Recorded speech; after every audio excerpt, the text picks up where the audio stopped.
Week one, obviously, we know these rosters are very different than what they are going to look like over the next several weeks. So it's hard to predict too much, but I'm wondering what kind of first overall impressions you had. I thought Utah, California, and Denver looked like it was week one. I thought the middle two games were very, very good games. Those teams looked much more ready to go. In general, Jack Hanna stuck out to me in that Water Dogs game. He seemed to make a lot of really, really great plays. Still have questions about how they're going to fit some of their other attackmen in. Just the amount of talent that they had this weekend was just insane. Dylan Ward, outstanding. Mikey Bame, awesome. I don't see how you're going to take him out of the lineup. If he plays like that, you're going to have to play him. CKG and Cola. There are a lot of guys like that I feel like you may not know their names off the top of your head, but they definitely showed out to where you're like, okay, they probably deserve a spot, but when the other people come back, then like It's tough.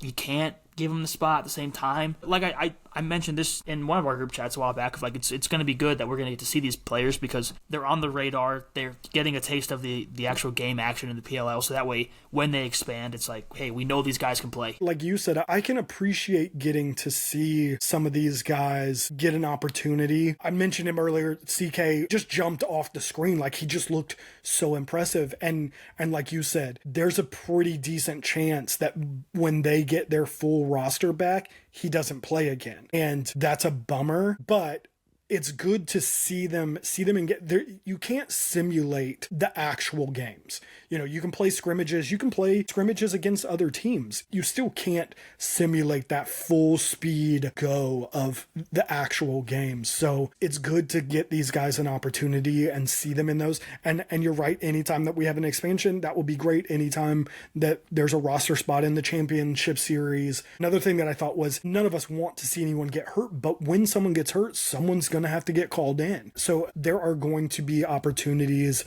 for these guys to play. And who knows, maybe a guy like CK over the next couple of weeks continues to play at this level. And when other guys start filtering back into these squads, maybe he does get an opportunity, or maybe he gets dropped and another team picks him up because they need help. So I'm glad for it. I know there are some people that are really annoyed by it, but as someone who watches the NLL playoffs, I'm still seeing Owen Hiltz and CJ Kurse. And so I like the idea of getting to see some new guys. The only thing that is a little funky for me is the idea that you're gonna play 3-4 weeks of the season and still not really have any idea who some of these teams are.